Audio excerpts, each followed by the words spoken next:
Hello, hello, my name is Brandon Wheeler, and I'm doing a movie review since back in the States now. On the flight back home, there was a movie on there. I was like, they actually had this on the flight? Sure, I'm going to watch it. I've been wanting to watch it. So the RWBY movie with Justice League, RWBY Justice League Heroes and Huntresses Part 1 film thing that was made earlier in the year, which was a surprise to everyone. If you don't know what it is, of course, yes, I like RWBY, but it's a combination of, they did this like kind of mashup in comics where RWBY crosses over with Justice League, and I guess also at the same time they also go to the Justice League DC universe as well. It's kind of, that's in the comics type thing, and that's what part 2 is. I mean, part 1 is, of course, Batman, Superman, they go into RWBY's world, and part 2 is that they're going to go into that world, from what I understand from the teaser and everything. Blake doesn't have ears, which I wonder how they're going to handle that. Like, your cat ears are gone.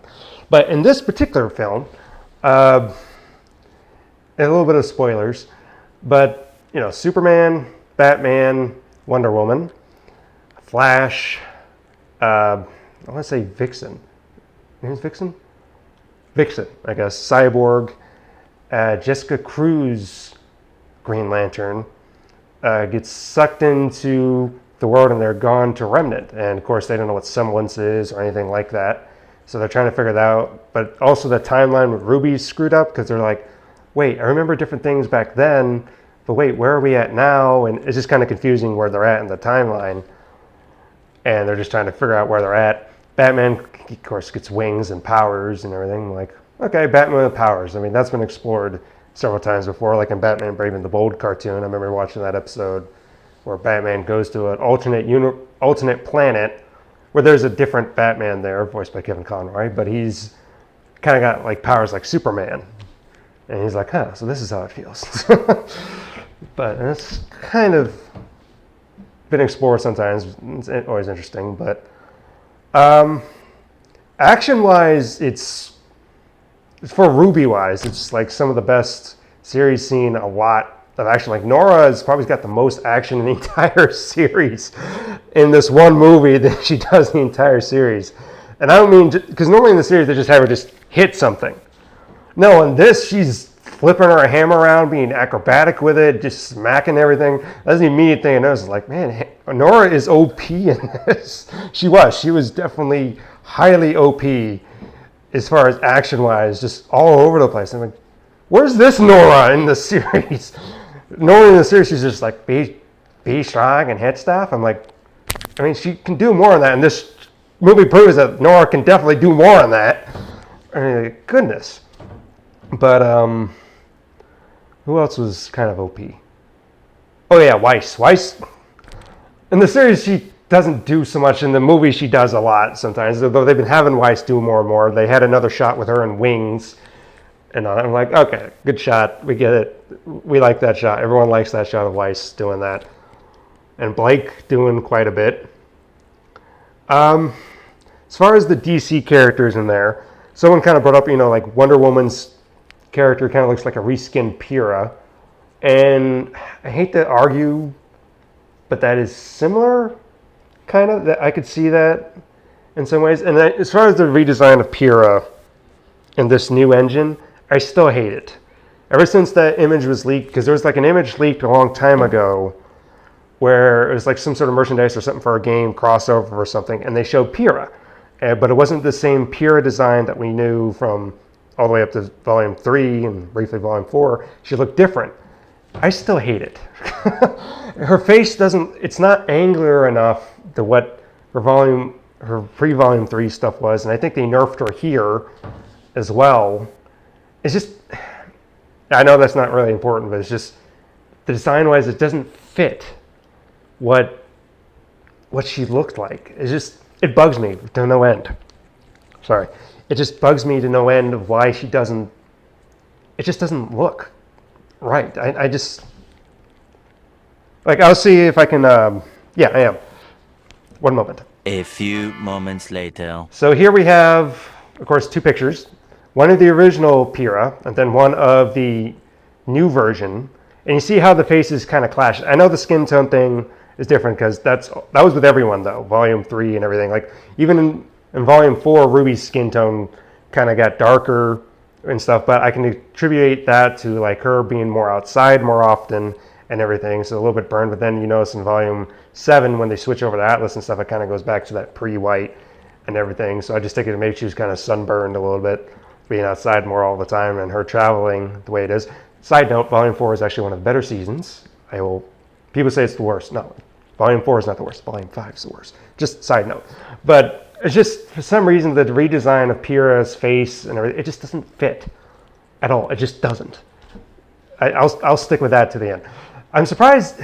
The reason why Pyrrha appeared also in this movie is because this world, here's where the spoiler parts get in. There's a villain called Kilgore who's kind of like a mech robot, whatever type thing. The Justice League was fighting him, and something happened and they get trapped in this matrix reality where the DC heroes are stuck as teens, so he can keep them as quote unquote most vulnerable. I won't spoil everything, but he wants to keep them most vulnerable. Now how RWBY gets involved in this is that they're also trapped in this by someone in their world, but the question is who? And that wasn't revealed. Hopefully in the next one it will be, because I'm hooked and I want to see like, well, who's the villain in the next one? I mean, who did that? I don't know. But it's just kind of like, the concept is like, okay, interesting. But how Pyrrha appeared is that that tentacle thing appeared in Volume 4 and 5 that Salem uses, kind of latched on to John and kind of looked at his memories, and so it kind of used Pyrrha to try to trap him. So yeah, evil Pyrrha, which if you know the latest volume, you have that thought. But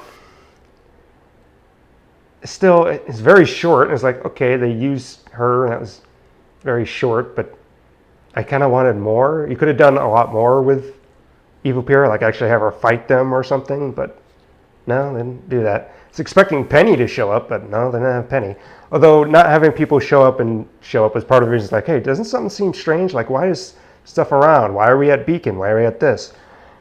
So it's just kind of interesting, like, Now, as far as the DC characters, how them as teenagers, Clark Kent, Superman, being Superman, and of course Yang's like, yeah, we're not calling you Superman. What's your name? Clark. I'd say he was the most appropriate being Clark. He's like, yeah, I could see Clark being this way, or whatever. Wonder Woman being kind of how she was, like a little bit, I don't know. I don't know if it's Ruby. I don't know if it's Rooster Teeth's. Hold on. If you want to know why I have strawman muffs, because I had a heat thing that I can't talk right unless I speak, at least unless I'm biting down on something. Without it, it's happened a year ago. If you're wondering why I'm doing that. Okay, moving on. But I don't know if it's Rooster Teeth's influence on Wonder Woman or if it's DC saying, yeah, this is how Wonder Woman's supposed to be. Because I think the film was kind of written by Carey and Miles, but I didn't really like Wonder Woman. And at least how she was a teenage was like, I don't really like her, how she was per se. Design wise is interesting, but it's just, I don't really like, it's like, I don't think she'd be, well, of course, again, it goes back, I'm thinking of the Wonder Woman like from Justice League, the cartoon.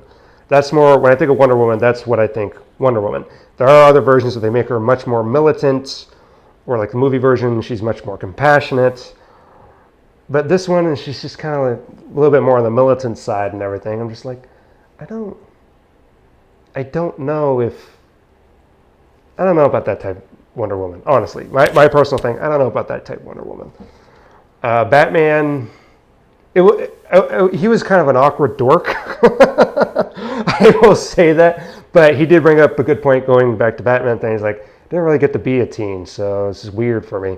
And like, yeah, because you're always brooding inside a house thinking about, how am I going to save Gotham? Or how am I going to get back, do stuff for my parents? That's not the correct Batman voice, but I'll get to the voices in a moment. But, so it was all right, him hanging out with Weiss. And Weiss does something for, well, he wasn't an older guy, but Weiss was, like, obviously kind of crushing on him slightly, right? You could tell. Cyborg was interesting. I mean, he was kind of lagging behind because he's like, what's this technology in this world? I can't really latch into it. Of course, it's a little spoiler thing, but at the same time, it's like, yeah, Cyborg having a little bit of issues with that. That's interesting. Although for me, the voice for Cyborg is Kyrie Payton from Teen Titans, which they also had episodes of that on the plane. I was like, oh, sure, I'll watch an episode. I watched one episode of Teen Titans Snowblind, which I've never seen before.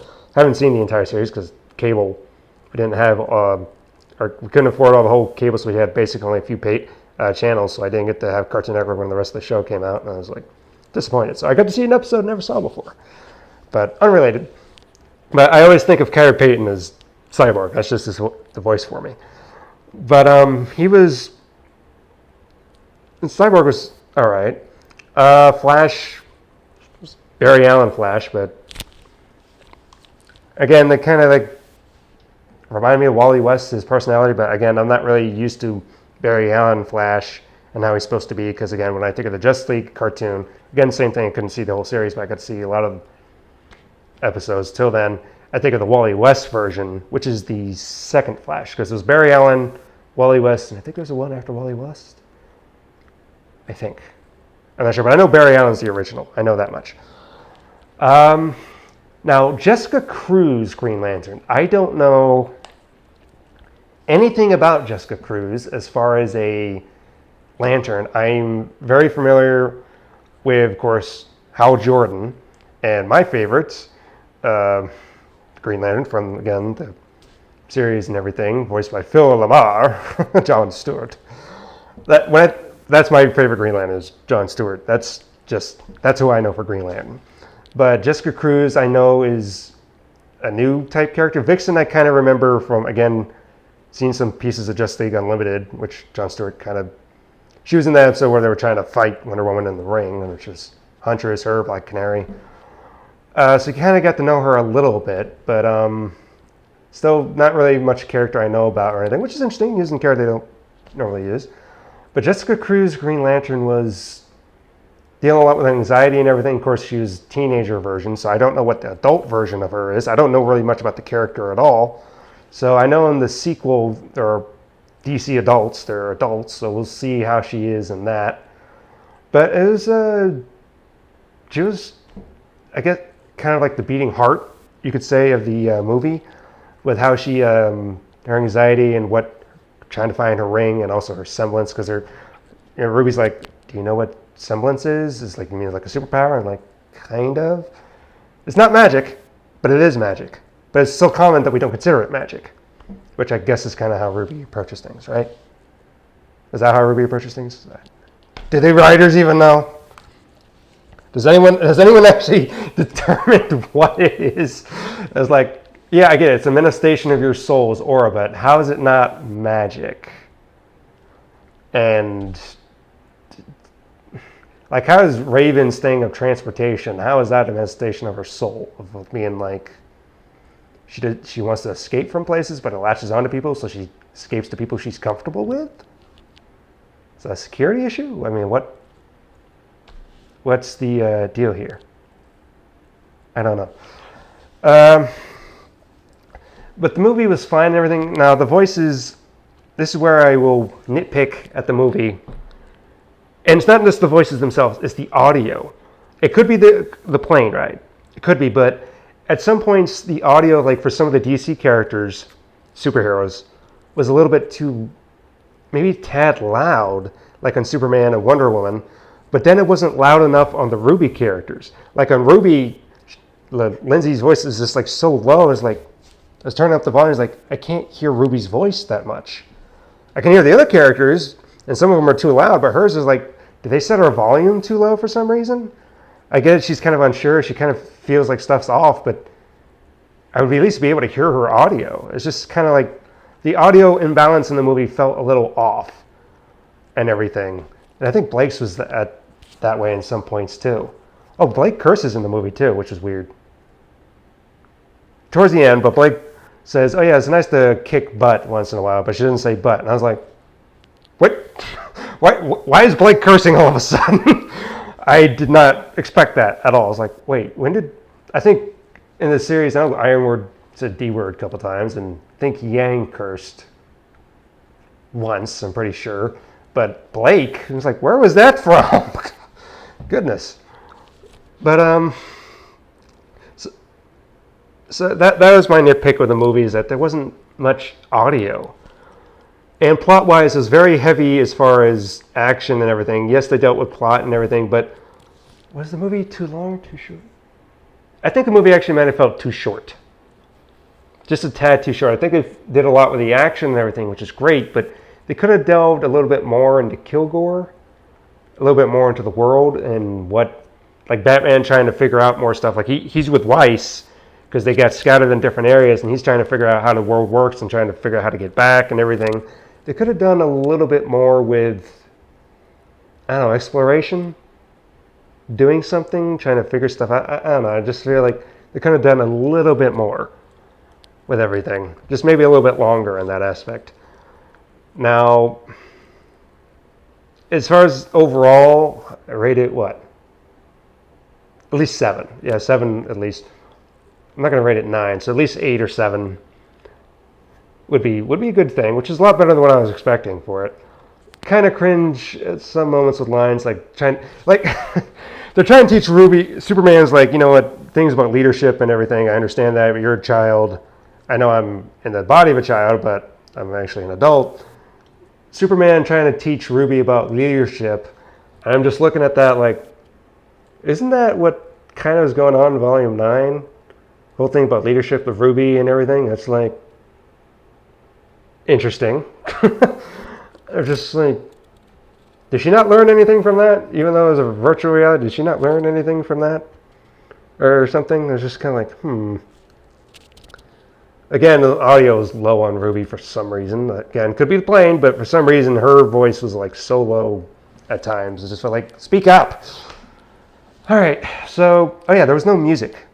Not that there wasn't any music, of course there was music, but I mean there was no, like Jeff Williams, Casey Williams says, I know Jeff Williams left, but there's no song, so I was expecting like, is there going to be a song? Because I felt like the aerial flight where there's Blake, Yang, and Wonder Woman up in the air, I felt like, is there a song right here? Because it feels like there should be some sort of song, but there's no song. And I was just like,